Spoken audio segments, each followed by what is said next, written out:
Rap গান লেখক ক্ষুদ্র কবি জহুরুল ইসলাম। বিসমিল্লাতে শুরু করি, ধরি আমার কলম খান, ধৈর্য ধরে শুনবেন সবাই জহুরুল ভাইয়ের র‍্যাপ গান।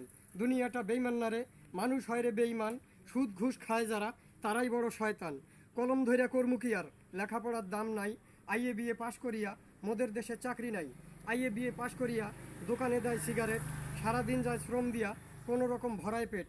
জিনিসের দাম হুপাহুপ বাড়াইতেছে সরকার, দেশের মধ্যে আগুন লাগছে, হইয়া গেছে ছারখার। 20 টাকাতে চাউল ছিল, এখন হয়েছে 50, সারের বস্তা 1400, চাষির হয়েছে সর্বনাশ। ডিজেলের দাম 80 টাকা, পেট্রোল 140, মোটর সাইকেল চালায় যারা তারাই করে ইস ইস। তরকারির দাম আগুন পোড়া, সুদা ভাত আর কেমনে খাই। খাদ্যের দাম বাড়ছে কিন্তু টাকা পয়সার মূল্য নাই।